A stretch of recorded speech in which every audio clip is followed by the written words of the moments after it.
मैं मंदिर के 20 तारीख के प्रोटेस्ट से आज आई हूँ, अभी घर पहुँची हूँ, रात के 2 बज रहे हैं। मैं जनरली अपने वीडियोस बनाती नहीं हूँ, बट ये ज़रूरी है क्योंकि डेमोक्रेसी की जो धज्जियाँ उड़ी है, वो बताना ज़रूरी है कि क्या हुआ था। आई नो सबके पास अपनी-अपनी स्टोरीज़ होगी एंड सबको अपना आँखों देखा हाल ज़रूर पोस्ट करना चाहिए। क्योंकि जो गोदी मीडिया है वो तो अपने ही नैरेटिव सेट करने वाले हैं। तो मैंने जो देखा है, मुझे कहीं चोट नहीं लगी। I survived.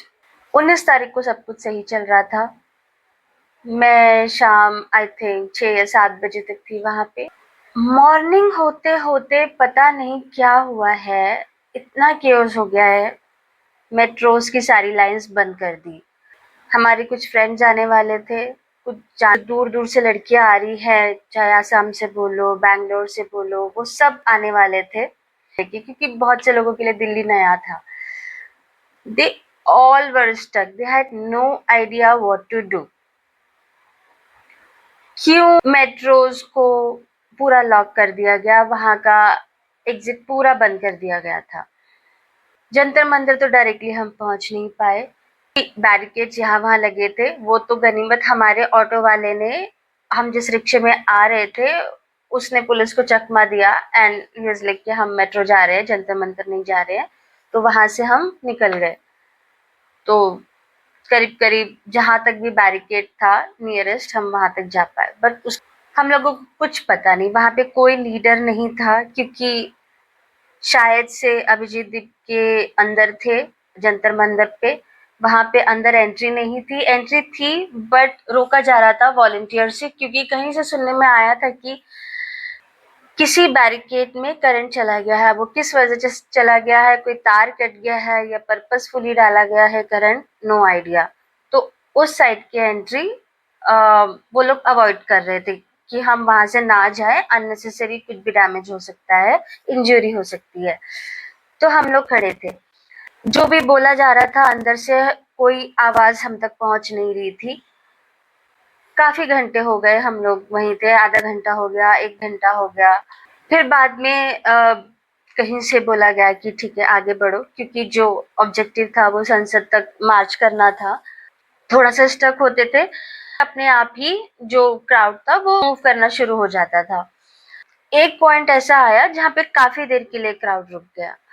कितना देर कोई रुकेगा, लेकिन इतनी आवाज़ आ रही थी कि चंद्रशेखर कुछ दूरी पर से कुछ कह रहे थे, लेकिन वो क्या कह रहे थे कुछ भी समझ में नहीं आ रहा था क्योंकि ऑब्वियसली कनेक्शंस नहीं थे। तो लगा कि वहाँ पास तक जाना चाहिए। मैं और मेरी एक कलीग थी, हम दोनों ने ट्राई किया और हम लोग जैसे-तैसे वहाँ पर धीरे-धीरे पहुँचे कि ऑब्जेक्टिव था कि वहाँ पे पास जाके हम लोग सुने कि वो क्या बोल रहे हैं ताकि हमको रिलायबल सोर्स से पता चले कि करना क्या है। वहाँ पर पहुँच के ये पता चला कि वो ये कह रहे थे कि आप रुकिए, आगे मत बढ़िए, वो 1 घंटे में वापस आएँगे, उनको पता नहीं परमिशन शायद लेनी होगी या कुछ और कन्फर्मेशन लेना होगा, तो उन्होंने कहा हमें 1 घंटा दीजिए हम वापस आते हैं, आप यहीं पे रुकिए। हम वहीं पे रुके, थोड़ी देर के बाद में कि चलो, when maximum people started moving then we also joined them और वहाँ से कंटिन्यू हम लोग चलने लगे आगे। पे थोड़ी दूर जाके वापस से चंद्रशेखर मिले। चंद्रशेखर वो वही कह रहे थे कि आप मेरे पीछे-पीछे मत आओ, मुझे सँभालना मुश्किल हो जाएगा। इस तरीके से उन्होंने कहा है कि मैं वहाँ पे बात करने ही जा रहा हूँ या फिर बात मैनेज जो भी है, I may not say the exact word what he said but net what he meant कि आप मेरे पीछे-पीछे मत आओ, नहीं तो वो जिस पर्पस के लिए जा रहे हैं वो हो नहीं पाएगा। मैं बोलूँगा जब निकलना है या मूव ऑन करना है तब आप करिए।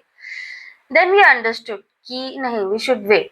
वी थॉट कि हम लोग वापस जाते हैं और जहाँ से हम आए थे उस थोड़ी दूर तक वहाँ वहाँ पर जाते हैं और लोगों को बोलते कि नहीं एक्चुअल में हमको रुकने को ही कहा गया है। हम लोग थोड़ा सा पीछे जाके वेट करने लगे कर रहे थे और सब लोग शांति से वेट कर रहे थे और वहां पर मैंने देखा था कि लोग पुलिस से भी हंस बोल रहे थे, पुलिस वाले भी हंस बोल रहे थे, काफी रिलैक्स माहौल था, तब तक तो सब कुछ ठीक था। उसके बाद फिर से चलने लगे, पुलिस वालों ने भी एक्शन किया है, ठीक है आगे बढ़ो। तो जब उन्होंने एक्शन कर दिया उसके बाद में फिर आगे बढ़ना ही था और फिर सब वहां से आगे बढ़ना शुरू हो गए। काफी आगे चले और वहां जाके गाड़ी जो वैन है वो पूरी उन लोगों ने रोड पे हॉरिजॉन्टल खड़ी करके रख दी थी। वहां पे जाके सब ऑफ कोर्स रुक गए एंड वहां पे हमारे जो स्लोगन्स हैं, इनकलाब जिंदाबाद, धर्मेंद्र प्रधान इस्तीफा दो, ये सब शुरू था।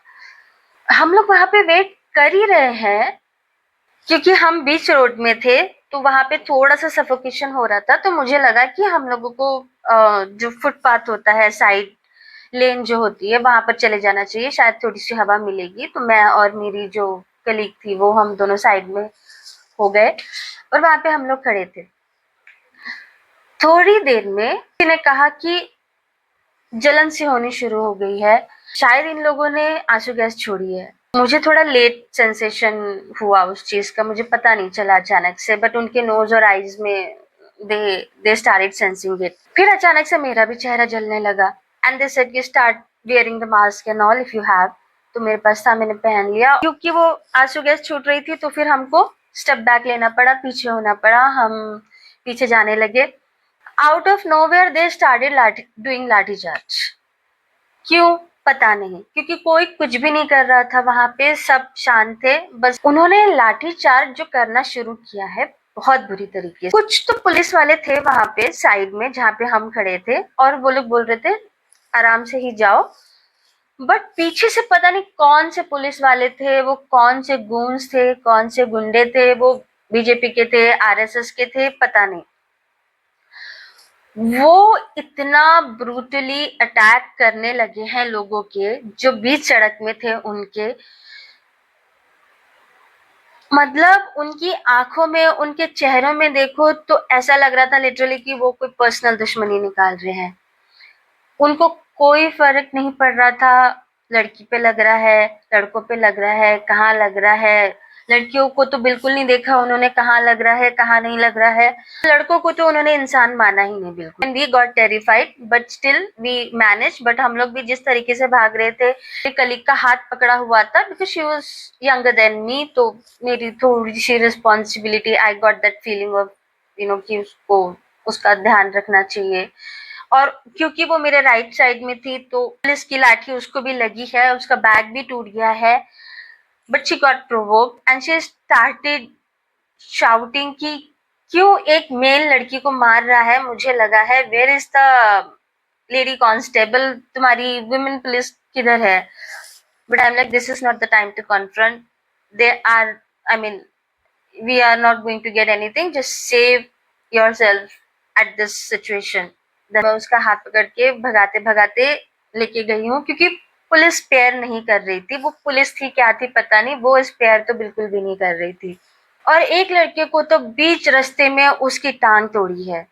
वहां पे शायद उसकी फ्रेंड थी, she started crying don't do this, but नहीं, उसको इतना बुरी तरीके से मारा है। वो मेरे आंखों के सामने हुआ है, मतलब मैंने कभी नहीं देखा था, मैंने सिर्फ सुना था कि जो पिक्चरों में देखा था। अंग्रेज लोग पीरियड टाइम जो फिल्में होती है जिसमें अंग्रेज लोग जिस तरीके से ब्रूटली अटैक करते हैं, लाठियां बरसाते हैं, वो मेरे सामने हुआ था। And that guy fell down,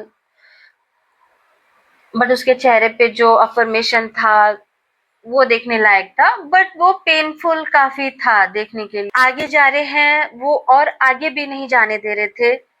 उन लोगों ने वहां बैरिकेड लगा दिए थे, वहां भी लाठीचार्ज स्टार्ट कर दी थी। तो it's like you are stuck in the middle, ना आप आगे जा सकते हैं ना आप पीछे जा सकते हैं। जिन पुलिस वालों से हम बात कर रहे थे वो तो ठीक ही थे, वो तो हेल्प ही कर रहे थे, वो तो अच्छे से बात ही कर रहे थे। डेफिनेटली मुझे ऐसे लगा अगर सब पुलिस ही है तो फिर वो दो भागों में बटी हुई है, और अगर पुलिस एक ही है तो फिर वो लोग कौन थे। वो तो क्योंकि बैजेस तो उनके डेफिनेटली नहीं थे, आप नेम प्लेट्स देख ही नहीं सकते हो उनके, किसी भी यूनिफॉर्म में कोई बैच नहीं था। आप वीडियोस भी देख लेना, मैंने खुद ने देखा हुआ है, वहां पे सिविल ड्रेस में लोग हैं और लाठियां हैं उनके हाथ में। शक्ल उनकी पढ़े लिखो जैसी दिखती ही नहीं है बिल्कुल भी। वो बिल्कुल छपरी दिख रहे थे। ऑफ कोर्स वो भेजे हुए गुंडे थे। तो उन बच्चों को कौन मारता है? पत्थर छोड़े हैं उन लोगों ने, पत्थरों से शूट किया है। It was a brutal thing, it was a black day today. But I must say वहां पे सब ब्रेव थे, लड़के तो ब्रेव थे ही, बट जो लड़कियां जो मैंने देखी है वहां पे, छोटी छोटी बच्चों में जो दम दिख रहा था, वो बिल्कुल बैठ ही गई थी वहां पे। Disappointment was from, personally for me, is from opposition. मुझे नहीं पता संसद में क्या हुआ है क्या नहीं हुआ है, क्योंकि नेट उन लोगों ने ऑब्वियसली बंद किया हुआ था। कुछ समझ में नहीं आ रहा था वहां पे क्या हो रहा है। पता चलेगा, क्योंकि जिस तरीके से सब एमपीज ने कहा था कि हम संसद नहीं चलने देंगे, कितनी चलने दी है कितनी नहीं चलने दी है, नो आइडिया। तो धर्मेंद्र प्रधान तो क्या ही करेगा पता नहीं। इतने खून के ऊपर, खून से सनी हुई कुर्सी में को अभी भी बैठना है। Unbelievable, unbelievable.